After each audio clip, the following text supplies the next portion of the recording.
political affiliations and denominations who, at this time of great moral reckoning, are coming together in one voice in order to save lives. We are calling for ceasefire. Tonight, you're going to get to hear from a few of our rabbis for ceasefire, as well as members of Congress who have showed tremendous leadership in calling for ceasefire through the Ceasefire Now resolution. Thank you so much to the members of Congress for being here with us. I'm now going to pass the mic to Rabbis Brian Walt and Rabbi Alana Alpert.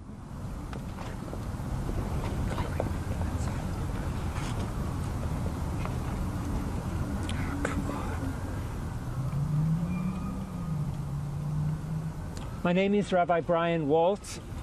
I'm really so honored to speak here at this press conference with the moral heroes in the Congress who have called for a ceasefire. Thanks so much to you for your moral courage. As you may know, we rabbis led a service this morning. We read a service this morning in the context of our commitment to a ceasefire.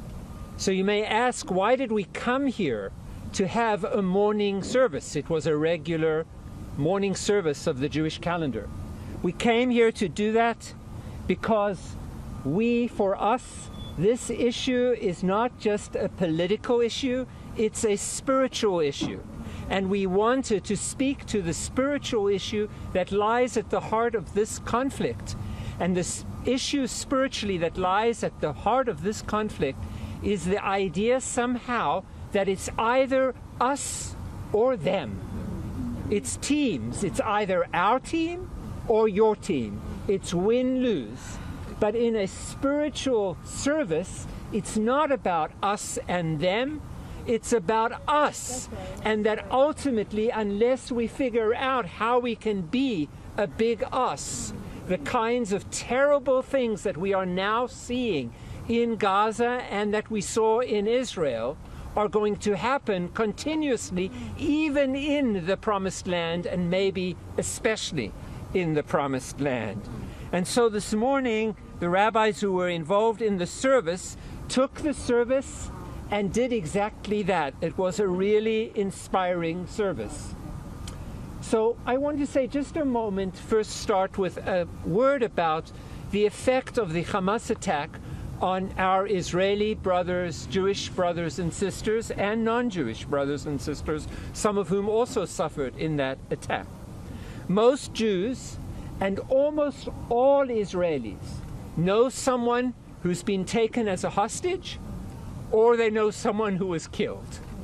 So for them, this issue is not an issue that's somehow a conceptual issue. It's a live issue about a live human being that they care about and love. And I must say that even for myself, who hasn't been to Israel for several years now, I know in my friendship circle here in the United States, I have friends whose loved ones have been taken as hostages, and I have friends who know people who have been killed. We are all grieving that loss of life, and we are shocked by the brutality of that attack on children, women, and the violations of human rights, and we condemn those violations of human rights, and we grieve for the people who are hostages now and for those who are suffering the loss of people who were killed. But for us, because it's not either or, it's both. We are also rabbis not for human rights, that was another game. We also rabbis for a ceasefire, because our grief and suffering does not end with the suffering of Jews in Israel. We insist that in our tradition, Kol ha'ma'abed nefesh achat ki'ilu ibed olam maleh. Translated, anyone who destroys a single soul, it's as if they destroyed a whole world, because each person is a world within themselves. And so over the past few weeks, as I've watched the horrible, terrible, horrifying pictures from Gaza on the screen and read about it, I have felt in my heart just immense sadness, wondering whether the tradition that I was raised in, the Jewish tradition that I love, the ethical and spiritual basis of that tradition was now to be ruined. Was this the end of Judaism as an ethical spiritual tradition? I think this morning's service proudly reclaimed that ethical legacy. And yet, there's all the actions that Israel's taken that has created a mass humanitarian disaster in Gaza, in which over 11 or 12,000 maybe people have been killed, including many, many children.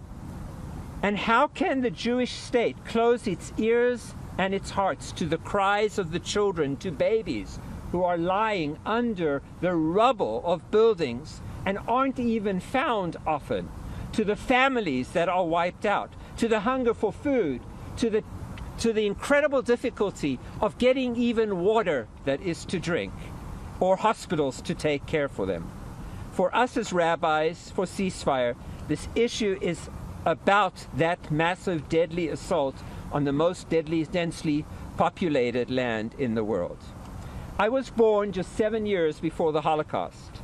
Never again was central to the Judaism I learned as a child, and never again has been important part of the Jewish tradition. This is a moral outrage that is happening. How many children will need to die before people insist on a ceasefire? And lastly, I started my talk by saying that we're connected. The problem that we have in the Middle East is precisely because the parties, and both parties, but especially Israel as the dominant party, has refused to negotiate in good faith for a sharing of the piece of land that both peoples live on. And that needs to happen because the future, the safety of the Jewish people and the Palestinian people are intertwined. Apartheid in Israel must be abolished. It must be abolished.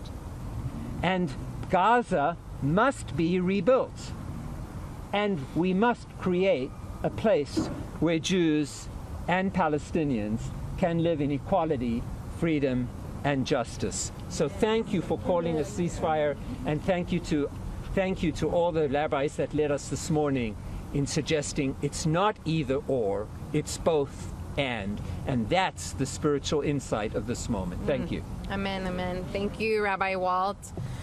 And thank you to all the members of Congress who have signed on to this resolution. We're grateful for your leadership, for your bravery in working to save lives and to take this first step to true safety and freedom for both Israelis and Palestinians.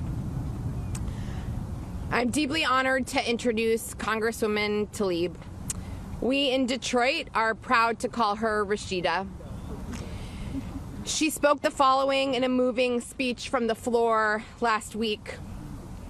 She said, "I'm the only Palestinian American serving in Congress, and my perspective is needed here now more than ever.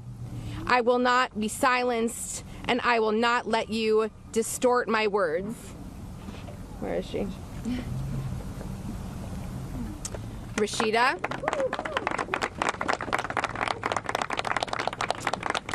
Rashida, we need you. We need you. We will not let them distort your words or defame your character. The signers of this resolution do not value one people over another, heaven forbid. And to say so is slander. Yes. To say so is slander, which is an avera, is a transgression in our tradition. Last week you said, "The cries of the Palestinian and Israeli children sound no different to me." Rashida means that. The resolution seeks to live that. It seeks to stop this horrific violence which only entrenches this ongoing nightmare. Thank you, Rashida. We love you. I lovingly call Rabbi Elena my rabbi. But I want to thank you all so much for your courage, because I know it's not been easy. I know for me, my Jewish neighbors in my district, in the 12th Congressional District, I talked to one of my Jewish neighbors who's a leader in the Jewish community who said, you know, Rashida, my children are in Jerusalem. I said, my grandmother is in the West Bank with my cousins, my aunts, my uncles. We have more to lose if we don't get a ceasefire, if we don't move towards coexistence and towards understanding this violence is not making anyone safe. So thank you again. I am proud, incredibly proud, to stand in solidarity with the rabbis here, the Jewish peace advocates here today calling for an immediate ceasefire and end of the violence. Thank you again for your voice and courage at this moment in time. While there are growing attempts to silence those speaking up for human rights, even in this chamber, fighting to save lives, no matter faith, no matter ethnicity, should not be controversial. My colleagues must recognize our shared humanity, the value of human life. There are millions of people across our country right now who are horrified watching the government support collective punishment of Palestinians while the Israeli government continues to carry war crimes by cutting off water, food, and life-saving medical care. I know I've seen the stats. I mean, the polling shows a majority of Americans, over 65% of Americans, including 80% of them being Democrats, want a ceasefire. They are also horrified that our president is calling on Congress to find more bombs that are being dropped on innocent civilians. Our movement for a ceasefire is only growing stronger. I say this all the time, consistently to my colleagues. When they tell me that folks are coming to their offices, I said, it's not me. It's your constituents. It's your residents that are asking you to speak up and end the violence. We will not be intimidated. We will not be silenced. And we will not stop until we save lives. We will continue to demand a ceasefire, demand the immediate delivery of humanitarian aid in Gaza, demand the release of all hostages and those arbitrarily detained, demand every American to come home, and demand that Palestinian people to live free from occupation. 11,000 Palestinians. Just like you, Rabbi, I know someone that knows someone that has been impacted by the continued killings, including over 4,000 children. I know Netanyahu and his extremist government are now saying that Israeli forces would take security responsibility for Gaza for an indefinite period of time. That's not about safety. The forced displacement of Palestinians began, as you all know, 75 years ago. The occupation has been ongoing for over 56 years. Perpetuating this illegal occupation will not lead to a just and lasting peace. We already know. We tried. It didn't work. The path to peace must include addressing the root causes of our conflict and ending the blockade and the occupation. Folks laugh all the time when I tell my cousins who are married Israeli citizens that coexistence so beautifully is even denied as they love each other, as they have children together, denied even their existence. To the calling again of a humanitarian pause, know this, let me ask you please, as you all for a humanitarian pause, how many more lives will be enough? How many more children have to be killed? How many more families traumatized and torn apart? There is nothing humanitarian about giving innocent civilians a 4-hour break before they are bombed. We are calling for an end to the violence, not a break in the violence. A humanitarian pause is not enough. President Biden, I hope you're listening. I'm consistent in telling this over and over again. You must listen to the voices of the majority of Americans who are calling for a ceasefire now. So today, again, please look to the majority of your residents, many of which supported you. They're calling you to do what's right. End the violence, support a ceasefire now.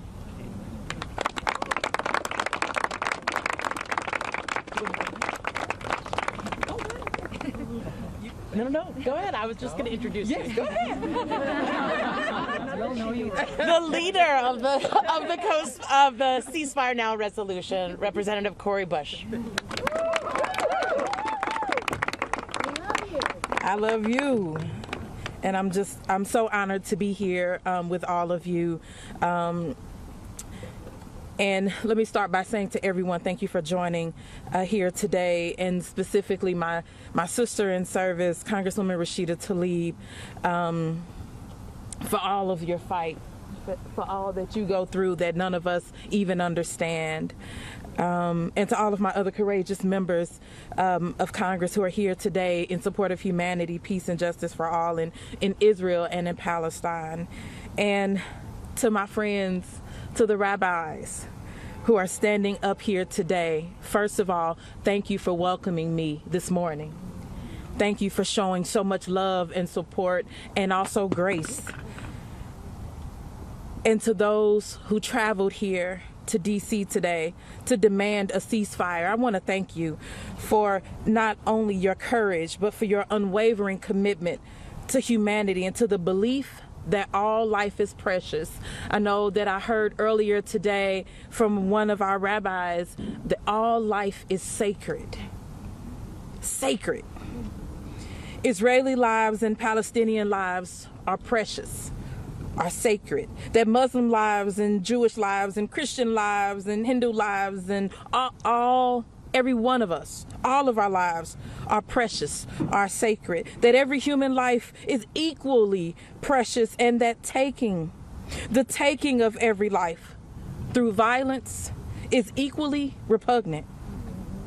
Your presence here today exemplifies your commitment to your faith beliefs without exception. Together we grieve and mourn the 1,200 Israelis brutally murdered and the 250 people taken hostage by Hamas on October 7th. We grieve and we mourn the over 11,000 Palestinians, 2/3 of them women and children, who have been killed in Gaza and the West Bank by the Israeli government. We grieve and mourn the depraved, unconscionable attacks on places of refuge, including schools and health facilities and places of worship as the world watches. We grieve the babies in incubators being left there to die. And it makes me think about my own baby, my premature baby that was born at 23 weeks. I was less than 6 months pregnant, and all I wanted to do was see my baby alive. All I wanted to do was make sure that the ventilator worked. All I wanted was to make sure that the doctors saw my little black baby on Medicaid as equal to the white babies laying there with coverage. That was commercial. I can't fathom what these parents are going through right now. My heart breaks. As I grieve and I mourn, and as innocent people continue to be killed daily, I look to my own faith, and I am constantly reminded of a prayer that I learned as a child, and one that I've turned to a lot lately. Lord, make me an instrument of your peace. Where there is hatred, let me sow love. Where there is despair, let me sow hope. That part of that prayer reminds me that we all have the ability to be champions of love. We have the ability to be champions of justice. We have the ability to be conduits of peace. No matter your faith, your background, your nationality, your ethnicity, anyone, regardless of what you did yesterday that someone may deem ugly or unacceptable, you can still stand on the side of justice. You only need to be yet willing. So often my colleagues in Congress quote Dr. King. They evoke Dr. King. They misappropriate Dr. King. But would they have stood with Dr. King?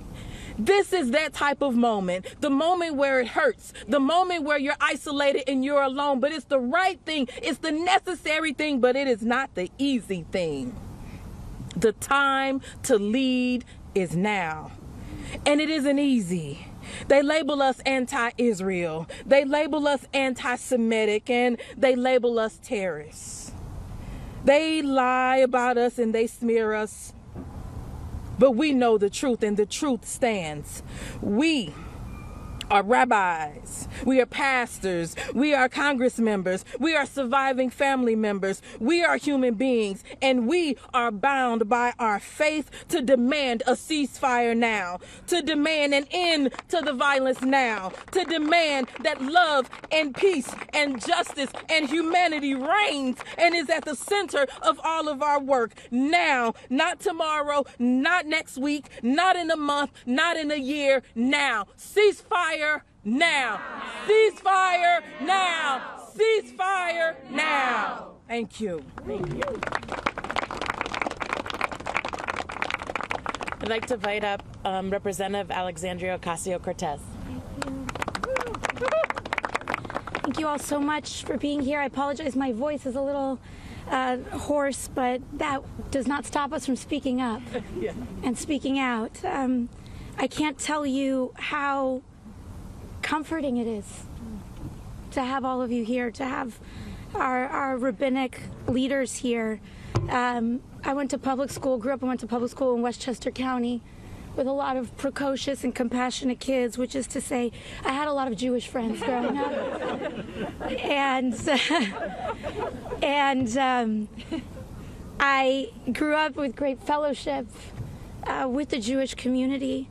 And, you know, to think about what Representative Bush just said, when I think about the things that the Jewish families, my Jewish friends, my Jewish community that I grew up with taught me growing up, how they shaped me, it is that the unconditional centering and value of all human dignity and life is one of the most Jewish things in the world. And the idea that calling for a ceasefire would somehow be anti-Semitic is actually so upside down. It's actually contrary to the values of this community that helped raise me, frankly.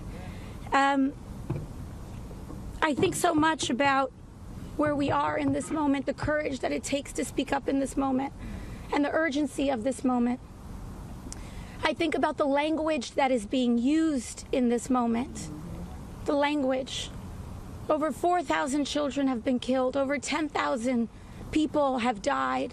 In addition to the horror of the 12 to 1,400 lives taken on October 7th as well. And when I think about this threshold that we've passed in Gaza, 4,000 children, 10,000 innocent, and the attempts for people to call this quote unquote collateral damage, how unconscionable a term, collateral damage, to sanitize an atrocity, to make it more palatable for mass consumption, collateral damage. We can never accept such a term. Right. The killing of children, the killing of innocent people will never be collateral damage. It is the damage. It is the damage. The taking and continued imperiling of hostages is the damage. Every child lost is a world lost. That is the damage. It is the center. There is nothing collateral about it. It should be our central and most guiding value, protecting the innocent. Yes. That is what ceasefire now means. Yes. And so when folks try to say and malign about what ceasefire may imply, let's make it crystal clear tonight what ceasefire means. Ceasefire means release the hostages. Yes. All the hostages. Ceasefire means stop the bombardment now. Yes. Ceasefire means defend the innocent. Yes. Ceasefire means transcend cycles of violence. Yes. To me, in that sense, ceasefire is not just realpolitik, it is spiritual. We are being called to be higher than our history. Yes. We are being called to transcend the tit for tat. We are being called to transcend the sanitation of atrocity. We are being called to center human human value and human dignity above all else. That is what ceasefire now means. We will not be afraid. We will not back down. We will demand more of our president. Yes. We will demand better of our president. Yes. Ceasefire is not just an option. It is our only way out of this. Yes, that's it. Ceasefire means there is no military solution, only a diplomatic and cultural solution. Yes. A relational solution, a reckoning with ourselves and our history. That is what ceasefire now means. And I will never, ever, ever back away from those values. We are here in front of the Capitol of the United States of America. And sometimes when I land here in Washington, I call it the upside down. I call it the upside down because when the American people say up, they say down. When they say left, they go right. When 80% of American citizens say they want a ceasefire, 90-something% of this place says keep the bombardment going. Shame. We will not allow that to deter us. We will not allow that to deter us. Now is the moment. Ceasefire is the answer. And it is difficult. And there are implications. And we must wrestle with what those are. That doesn't mean that we shouldn't do it.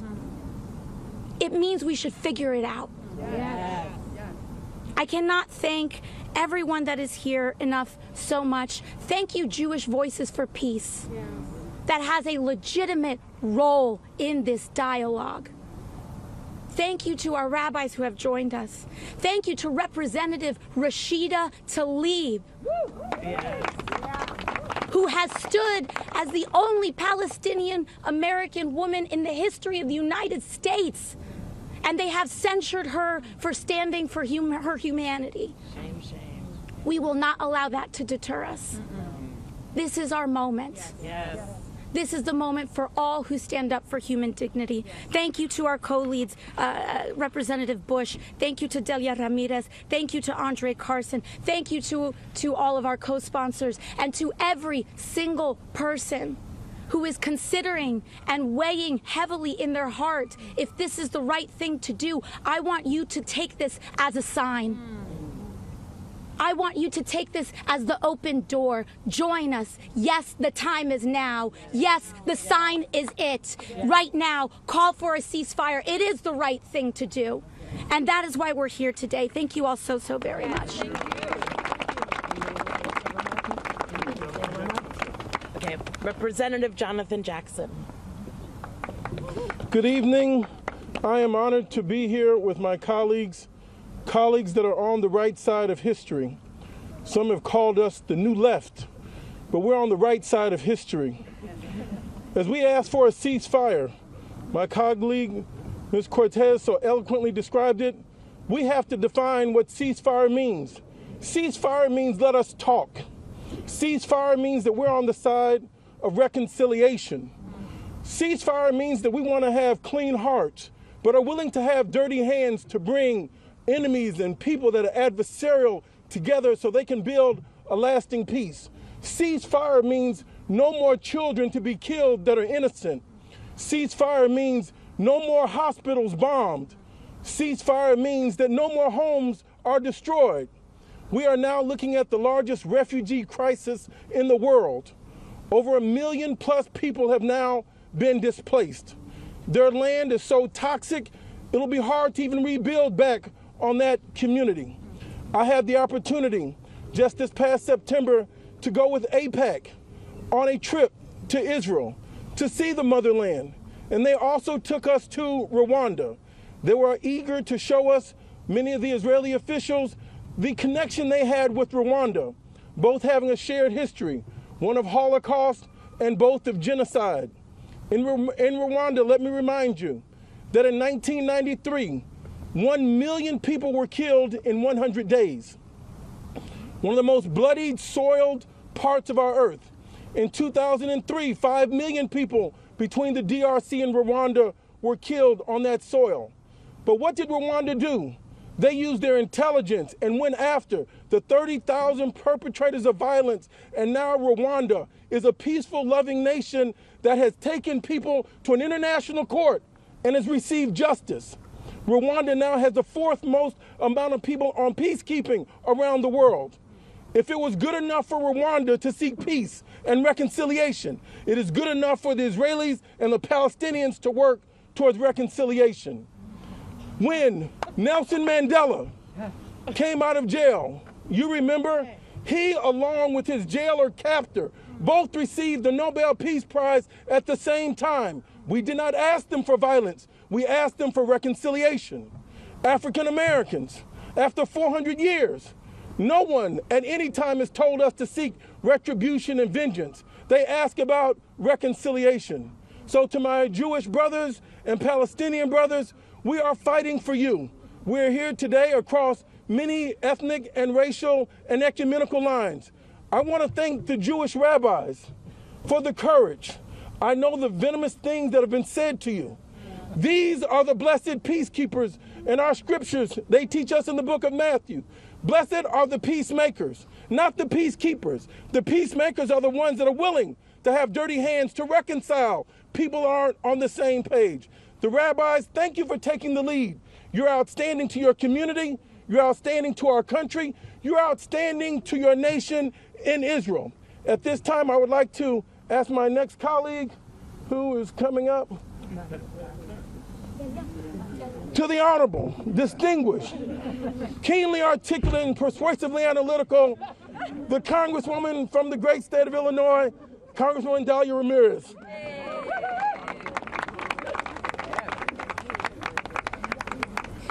We are both from the state of Illinois.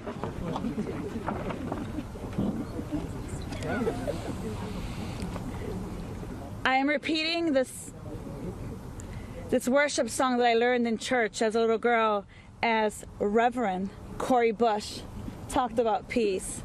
Hazme un instrumento de tu paz. Hazme un instrumento de tu paz. Make me an instrument of your peace.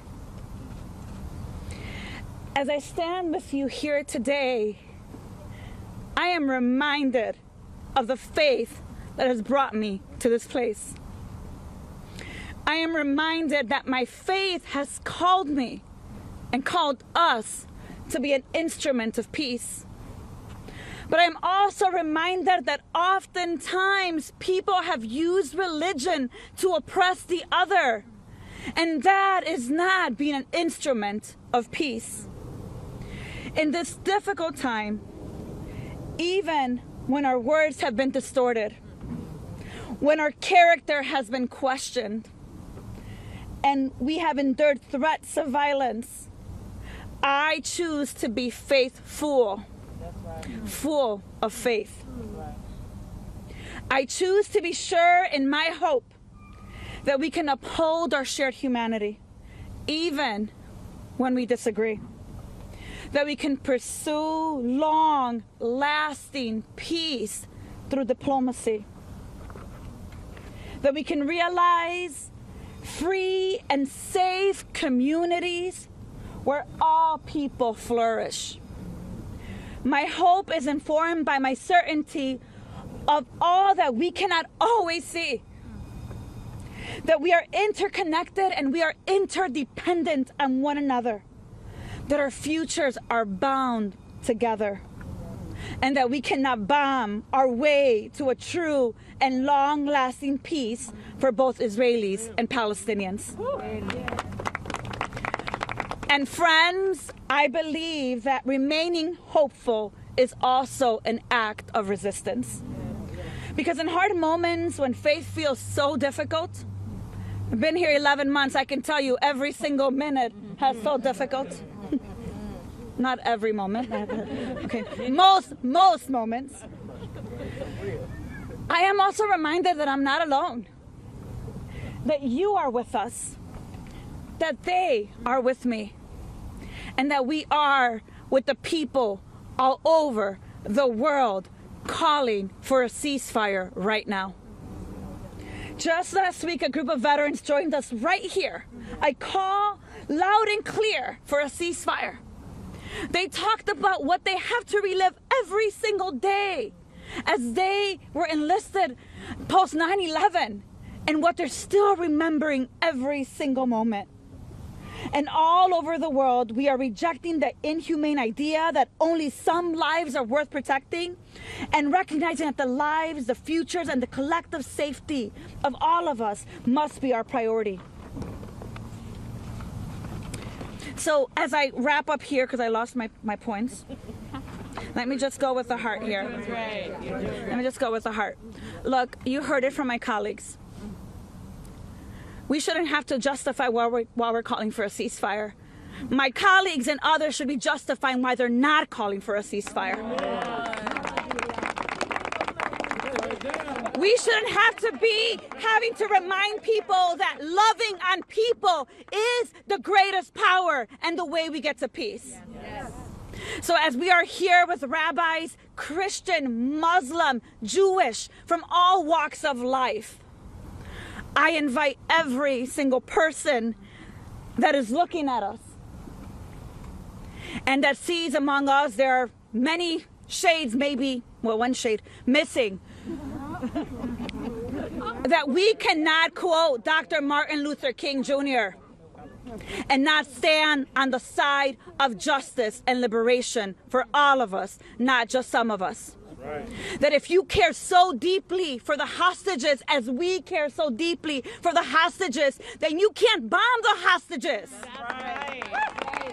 That if you care about the children and you serve on committees and you came here and you said, I came to Congress because I care about the children, which I've heard some of my colleagues say, what about the children? Well, what about the Palestinian children? Sign on to the ceasefire. Right.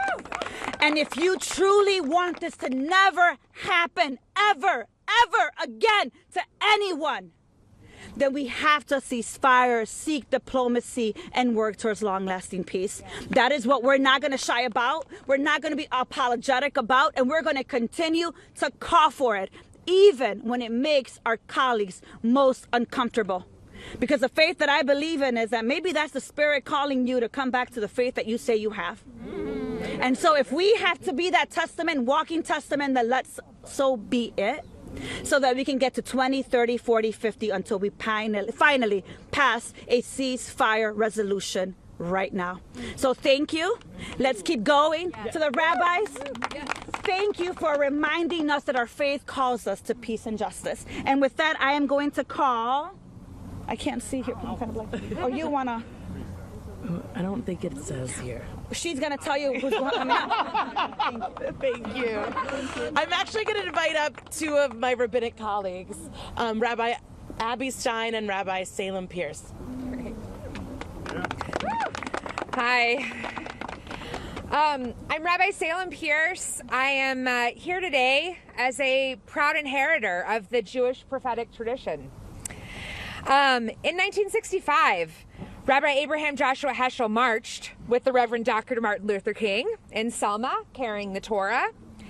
It was there that he said, I felt like my legs were praying. Jews in our community often want to be the inheritors of Rabbi Heschel's prophetic vision. We talk less about Rabbi Heschel's anti-war vision. And explaining to a reporter why he was at a Vietnam War protest, Rabbi Heschel said, I'm here because I cannot pray. Whenever I open the prayer book, I see before me images of children burning from napalm. He later wrote in more detail in his landmark book on the prophets. He said, the more deeply immersed I became in the thinking of the prophets, the more powerfully it became clear to me what the lives of the prophets sought to convey. That morally speaking, there is no limit to the concern one must feel for the suffering of human beings. There is no limit. It also became clear to me that in regard to cruelties committed in the name of a free society, few are guilty, while all are responsible. He quotes Leviticus, thou shalt not stand idly by the blood of thy neighbor. And he says, this is not a recommendation, but an imperative, a supreme commandment. So it is in Rabbi Heschel's spirit that I'm here today as a rabbi for ceasefire. I'm here because I cannot pray. I'm here because when I open my prayer book, I see kidnapped and killed children. There's no limit to the concern I feel for the suffering of human beings. I may not be guilty, but I am responsible. And I will not stand idly by the blood of my neighbor. Yes. Yes.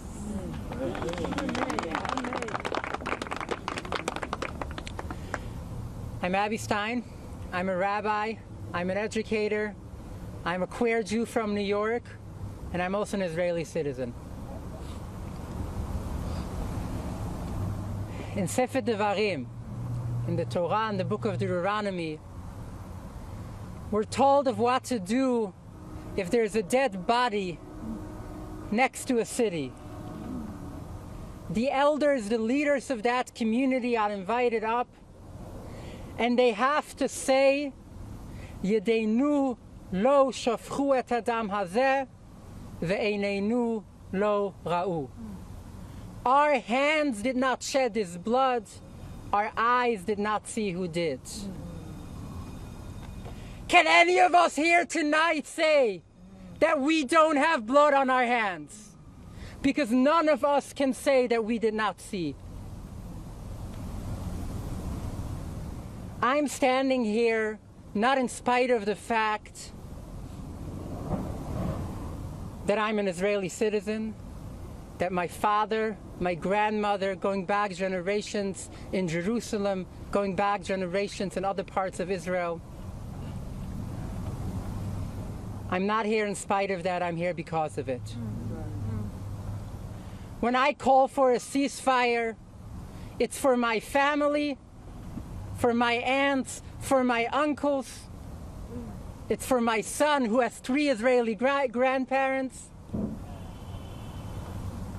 Because I know that none of us will ever be safe while we keep doing what we're doing. Yes. I woke up on October 7th, and as soon as I heard the news, I felt that I'm going to know people who were there.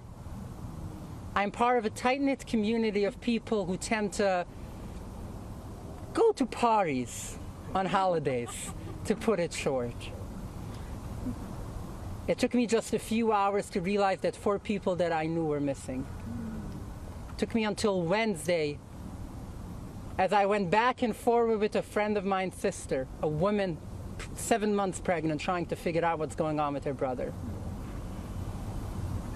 We finally found him after a few days, after his body was identified. This is personal, but it shouldn't have to be.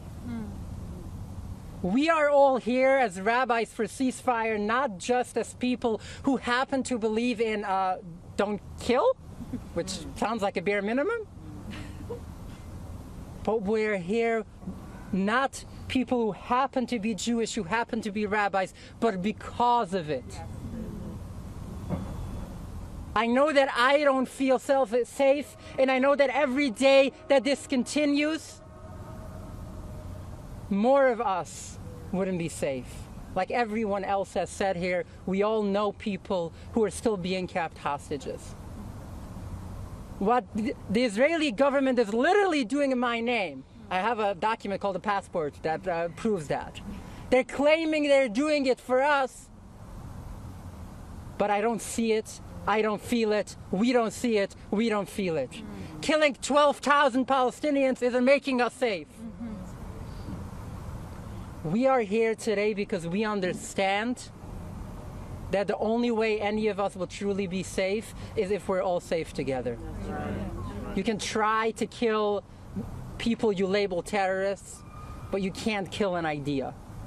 We know it. For 2,000 years, we have held on to a hope. We know that you cannot kill the hope out of people. Amen. You can try to drop tens of thousands of tons of bombs. What Israel is doing right now isn't destroying Hamas, they're creating 10 more. That's right. and that's going to keep happening. So I'm begging you. I'm being a bit selfish. Do it for me. Do it for Representative Rashida's family, but do it for all of our families. Do it for all of us. Ceasefire now. It's not hard. Just stop killing.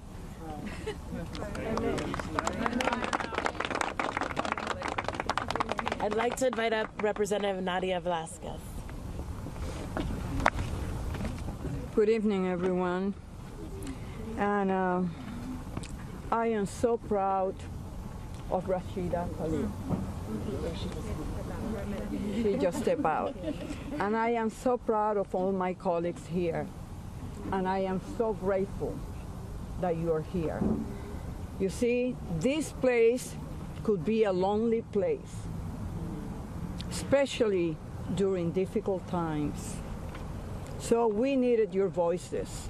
We needed your presence. And I am here standing before you as a Puerto Rican woman. My homeland, Puerto Rico, still is a colony of the United States. And we are still struggling for 124 years to give and to recognize the right of the people of Puerto Rico to self-determination. So this, to me, is personal. And I feel that this moment has found us, that we are committed to use the power of our votes, the power of our presence, to make the case that in this instance, we choose life over conflict. We choose life over war. History will judge us. Yesterday, I was in Puerto Rico. We were in a conference there, 2,400 Puerto Ricans from the Puerto Rican diaspora. And some of my friends asked me, Nydia, this is a political risk that you're taking. And I said, this is not about a political decision. This is not about the next election. This is about who we are and the values that bind us together. So to watch the images coming out of Israel and see the brutality and the atrocities that were committed, it just moved us. There is so much pain. And there's so much pain watching the atrocities that have been committed against the Palestinian people, because the Palestinian people are not Hamas. That's right. But how do we protect the lives of the Palestinian people in the quest of destroying Hamas? And the previous rabbi said it well. Imagine those children who have witnessed their parents being killed, their brothers and sisters being killed. Do you think that they are not going to have the type of resentment that will make it difficult to achieve a long-lasting peace in the Middle East? For God's sake, let's do this. We can do this for the peace that the people of Israel and the people of Palestine deserve. And the United States must play a role, an active role, in bringing both sides together and decide to protect human lives, especially those of our children. God bless you all. Thank you. Representative Jamal Bowman. Good evening, everyone. It's really great to be here with you all. I'm very grateful. Thank you for allowing me to say a few words. It's great to stand with my colleagues here. I see we all are having similar conversations back in our districts about this issue of ceasefire. For me, it's about not just simple common sense, but it's about humanity, period. It's not complicated. It's very, very simple. You know, people text me all the time. I don't know how you do it. I don't know how you go back to that place and work every week. And I texted back recently. I texted back because of the courage of others. And I just want to take a moment to just recognize the courage of Rashida Tlaib.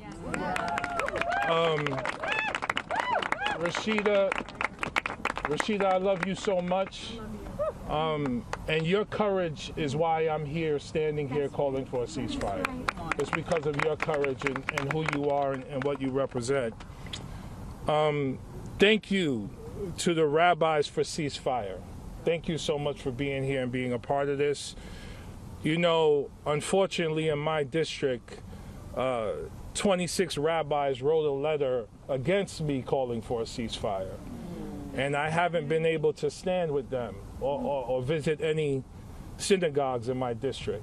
So to stand here with you is really humbling, and I'm really grateful for it. Thank you so much. And I've heard what was said here this evening before, that by me calling for a ceasefire with my colleagues and centering humanity, I am uplifting deeply what it actually means to be Jewish, because I'm centering the way in which God wants us to live with each other. So I feel grateful to be standing here. You know, I don't have much to add. I mean, I associate myself with everything my colleagues have said, but I've been thinking about a couple things, and I'll reiterate one part of it. We cannot bomb our way to peace. And we've been bombing not just Gaza, but America has a history of bombing countries and people. And, you know, I was watching Ta-Nehisi Coates in an interview recently on Democracy Now!, where he asked the question, are we corrupted by violence? And I think we are. I think Congress is corrupted by violence. I think the White House might be corrupted by violence. Because how can we allow the siege that is taking place right now in Gaza, the collective punishment on Palestinian civilians, 4,000 children and counting? I was standing there thinking about my time as a middle school principal. I was a middle school principal in the Bronx. I served 250 kids every year for 10 years. That's 2,500 kids, right? So imagine every kid that I've ever served murdered and killed 2 times over. That is what I'm standing there thinking about as I think about the children in Gaza. Children who could have been doctors, architects, engineers, teachers, members of Congress, anything they wanted to be, their lives taken away by a fascist, right-wing, destructive government in Israel. The Israeli government does not represent Judaism or Jewish values and the Jewish people. It does not. Just like Hamas doesn't represent the Palestinian people. And so we have to hold these governments accountable for how they behave and treat people in the name of the people they're supposed to represent. We have to be honest about that. And I'm inspired by the movement that's happening in America and around the world calling for a ceasefire. Because it's this kind of movement that is going to force Congress to finally do the right thing.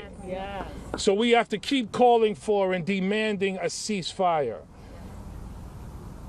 Because if we allow one child to be killed, We have been corrupted by violence, and we are succumbing to the most savage, brutal nature of what it is to be human. And this is the moment for us to evolve into a new humanity that we have never experienced before.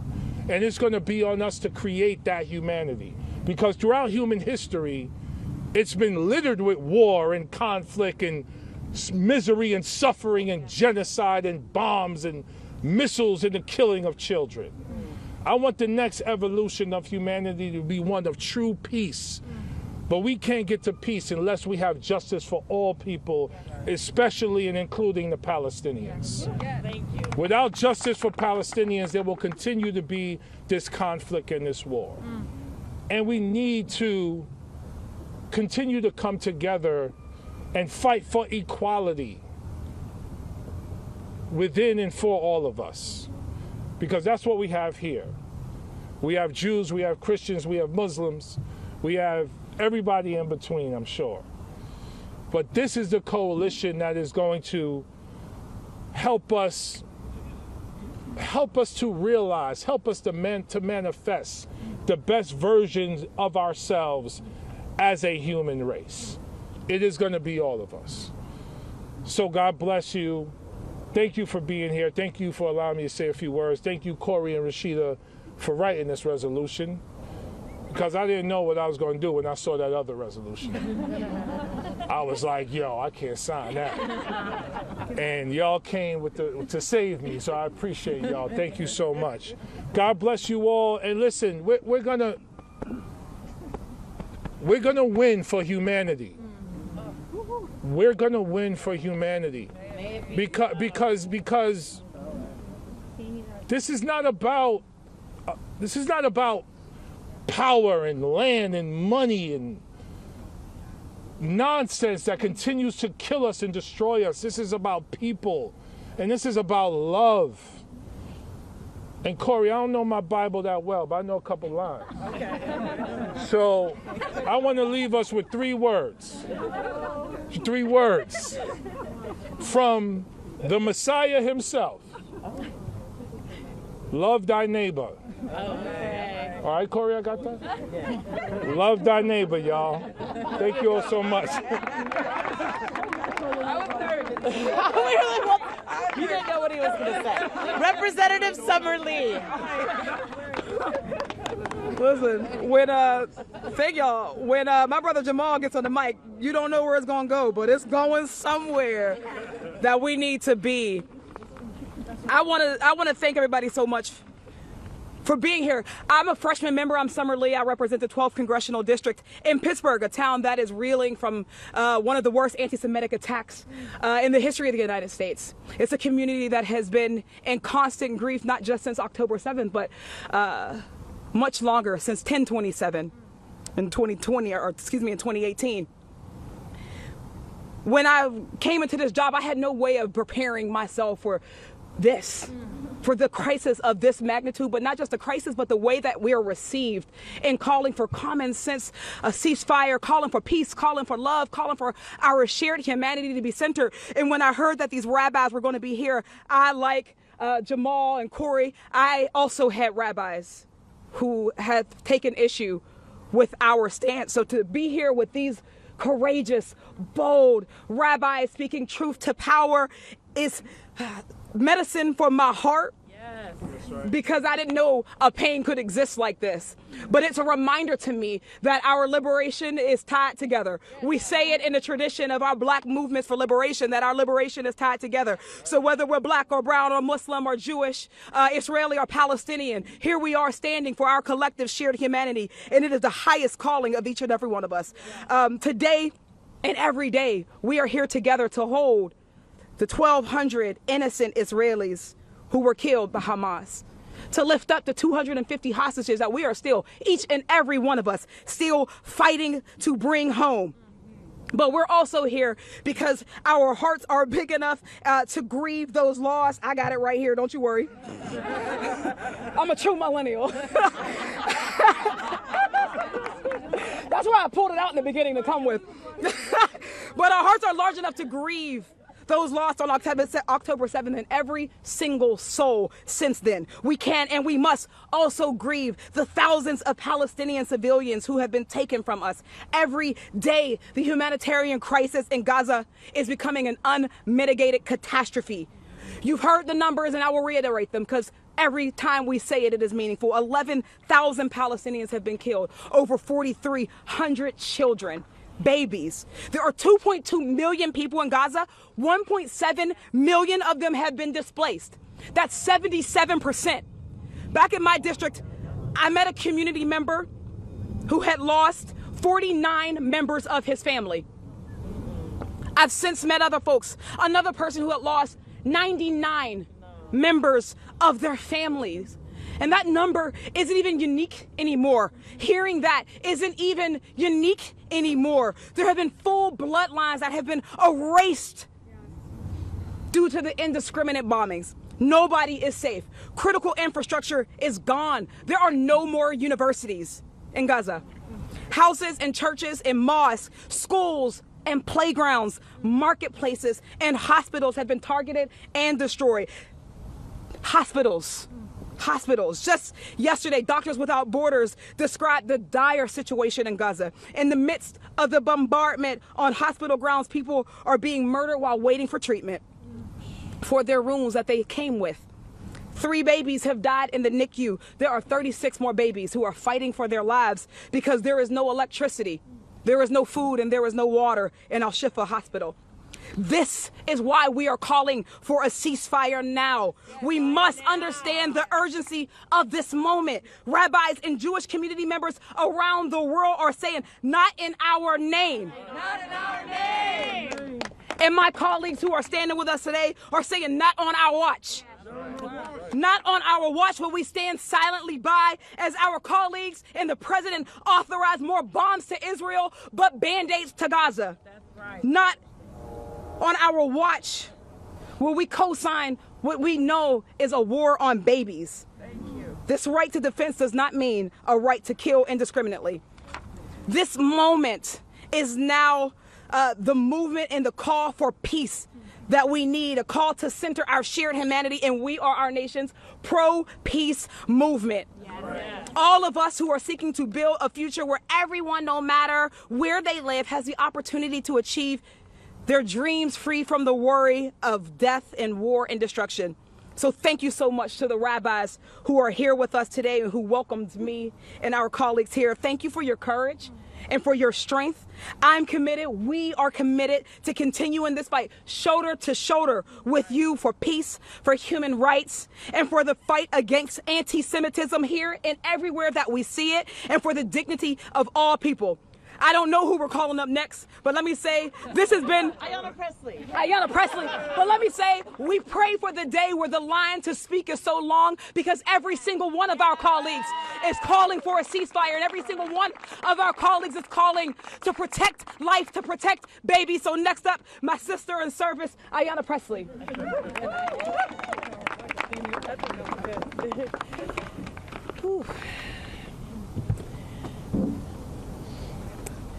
As someone who was raised in a small storefront church on the south side of Chicago, may my grandfather, the Reverend James E. Eccles, who's now an ancestor, rest in peace and power.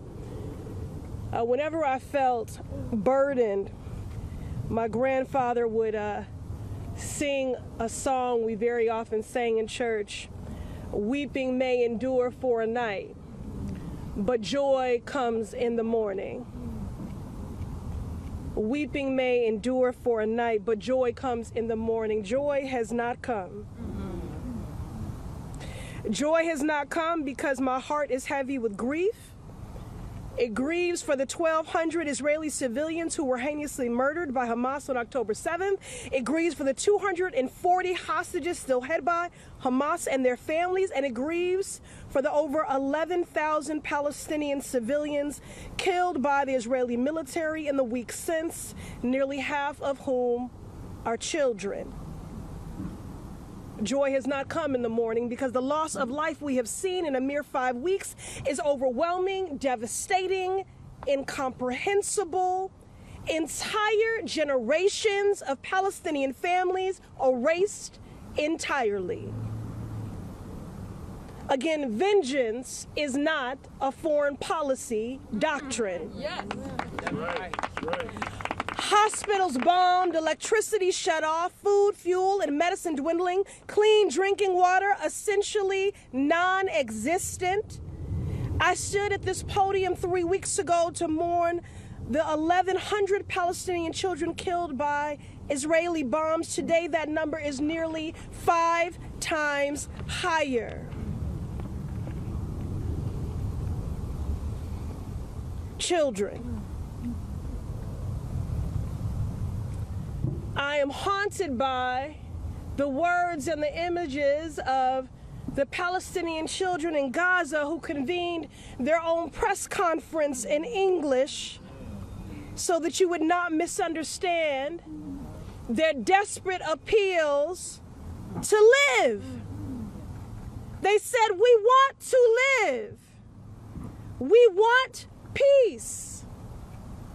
It has been children in this society, and what a damning commentary that our children are always having to make appeals for their lives, from March for Our Lives, to the children of Tigray, to the children of Soweto, to the children of Gaza, pleading for mercy and to live. There is no justification for the collective punishment of the Palestinian people, from their elders to their babies. As people of faith, we believe that we are all God's children, Palestinian, Israeli, Americans alike. Regardless of our religion or nation of birth, we are one human family, and we have a moral obligation to be our brothers and our sisters' keeper, a collective righteous mandate to save lives. And the mandate is clear. Ceasefire now. We are not alone, and we are not afraid. Millions across the globe have echoed our calls for an end to the bloodshed, from the United Nations and the Pope to the President of France and healthcare workers in the Commonwealth of Massachusetts, which I represent. This is a movement that is pro-peace, pro-faith, and pro-humanity. And this movement is growing every day. Last month, I sat with the families of hostages who spoke of deep love and grief, and they made it clear that they didn't want vengeance. They just want their loved ones safely home. Ceasefire now. Every action taken by policymakers in this moment should be in pursuit of peace, not an escalation of violence and bloodshed. The United States cannot allow the Israeli government to commit war crimes, to violate international law, and to operate with callous disregard for human life. Children are dying, families are crying out for survival, and our shared humanity is in danger. A ceasefire is the mandate, and we must respond accordingly. Yes. Okay. It's that righteous indignation that's keeping us warm out here. Okay, so now I think we'll bring Representative Omar. Yeah, and then we'll have some final words from rabbis after Representative Okay, Omar speaks. all right. Yeah, come over here. We're 3 minutes. Hi. Thank you, Rabbi Wise, for the invitation, and to my constituent, Rabbi Rosenberg, for really leading the charge for this. There is something fascinating and bizarre in the fact that there are people who seem to be upset that there are rabbis and other people of faith out here asking for ceasefire. And it's bizarre, because you would assume that if you are a religious leader, if you are a faith leader, that your number one priority would be to look into your faith, into the teachings of your faith, and to say, I oppose violence. Yes. Right. I oppose the massacre of children. Yes. I oppose the destruction of lives. Yes. But it's also fascinating in that it is not surprising, because throughout history, the opposite has happened. Right. We have seen faith leaders use their own faith to justify massacres, to justify genocide, to justify violence, to justify rape. And so I am glad to be with the righteous ones who are on the right side of history today in front of the people's house. I was just in Minnesota this past weekend, and there was an incredible rally yesterday called Families for Ceasefire. It was mothers and fathers with little babies pushing strollers that carried banners that said ceasefire now. It was fathers who had their kids over their shoulders carrying signs that said, I, as a child, am for the children of Gaza. There were little ones like my own who can walk, who also had their little signs with little flowers that said, let Gaza live. And it was a beautiful sight, because there are so many children in today's world who are witnessing with their own eyes the massacre that is taking place, the unfolding genocide of Gaza, of Palestinians in Gaza. Little kids in Somalia had a big march in the capital of Mogadishu, where I was born. These are kids who have their own violence to deal with, but they recognize what they are dealing with is nothing close to what the children in Gaza are dealing with. So they banded together, created their little posters, and were marching through the streets of Mogadishu.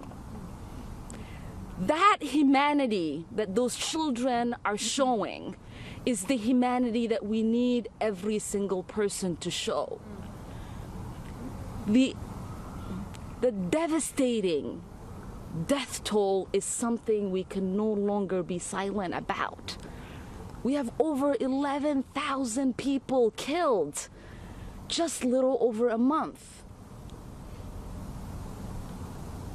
Over 40% of that are children, some who have not gotten to celebrate their first birthday, have not even got to walk.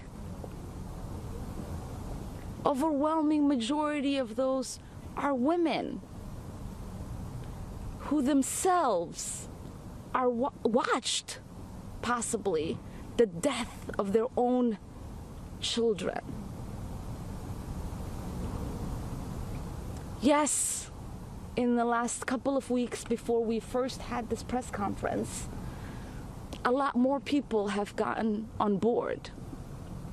We are seeing so many people pushing for a ceasefire in ways that we have not seen before. But the death and destruction still continues. Israel is being allowed to bomb caged people with impunity. And our own government is preparing and pushing for us to give them more ammunition to kill more children, more mothers, more elderly. There was a heartbreaking video I watched today of a couple who were deaf. their son was translating for them in order for the interview to carry on. And they talked about how terrified they were because they can't hear the bombs. They can't hear the shouting. They can't hear people fleeing. So they are trapped. I mean, how many of these stories do you have to hear? Or do people in our government have to hear in order for them to have the tears they had when Ukraine was getting bombed? For them to have the shock and sadness and sorrow when Ukraine was being bombed? I remember all of my colleagues, we all huddled, completely devastated for the mass destruction and the loss of lives. And now they all look at us as if we are the ones that are killing people, even though they're the ones that are staying silent as people are being killed. Somehow we are being questioned. Our humanity is being questioned when our heart breaks for the 12,000 Israelis that were killed and over the 11,000 Palestinians that are killed. But no one questions the humanity and the hearts of those who can only see a loss of life on one side, who could only mourn for the death of one people. So I ask you all today to ask yourselves, who are the peacemakers? The ones who are warmongering or the ones who are calling for a ceasefire? Who are the ones who are lost? The ones who want more death or the ones who want the death to end? Who is being divisive? The ones that can't see certain people's agony, death, and destruction, or the ones who can see all? Because if we are going to change this conversation, if we are going to move the hearts and the souls of people that are in this building behind us, we have to start asking the hard questions.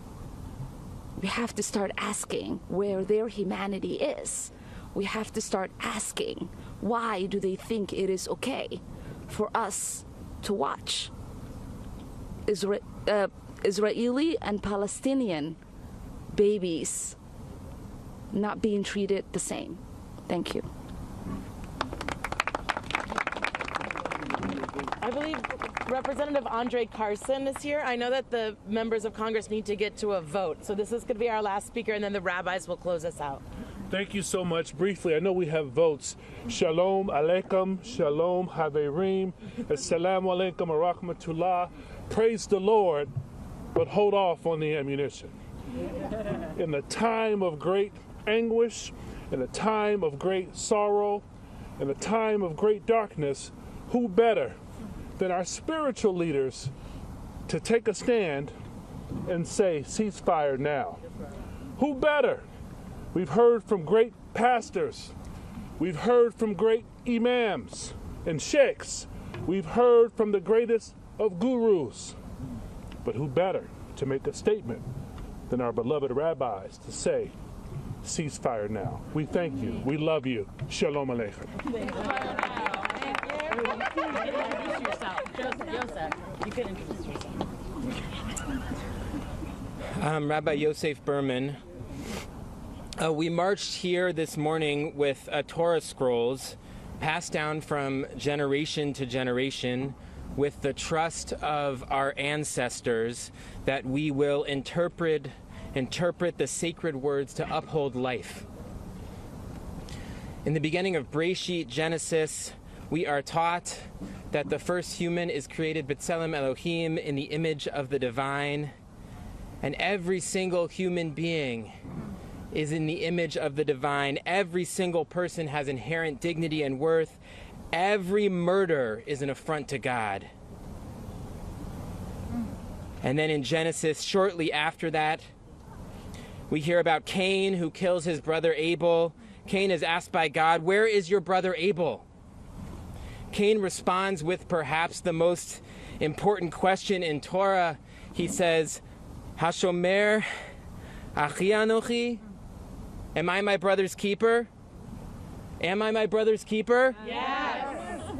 Yes. It is the only way forward. We are all responsible for each other here. Israelis and Palestinians are responsible for one another. We are all responsible for one another.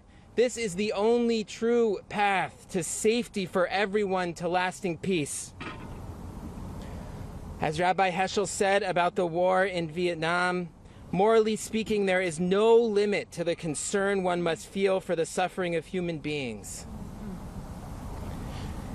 We are here because we hold in our hearts the suffering of our people, of Israelis killed on October 7th, of the hostages and their families, and we hold the suffering of Palestinians in Gaza fleeing bombs with nowhere to go. No limit to concern. Every murder an affront to God. Later in Genesis, God tells Avraham that he's going to destroy an entire city. Avraham says to God, "Chalila lecha, kadavar hazel hamit sadikim rasha hashofet kol haaretz lo yaseh mishpat." Far be it from you to do such a thing, to bring death upon the innocent as well as the guilty. Shall not the judge of all of the earth deal justly? To those who malign your work for peace, who distort our call for ceasefire, we remember Heschel, who taught that surely they cannot claim greater majesty than God. I am grateful for the courage of the members of Congress who are here. Thank you for your clarity, for your courage, for fulfilling your responsibility. To other members of Congress, we implore you to take action, and we will be here with you and for you. Actually, it turns out that you have to go. Okay. I'm gonna go vote and come right back. Okay. Okay. Okay. Okay. I think we have to go. We're gonna have to go. Okay. Okay. Thank you all for being here. I think that's the end of our time because the members of Congress had to leave and go vote. Thank you all so much. If I could make a quick announcement, folks who are not staff or a member or press with credentials, please exit through that exit right there at the request of the Capitol Police. And thank you all for coming out. Really appreciate y'all.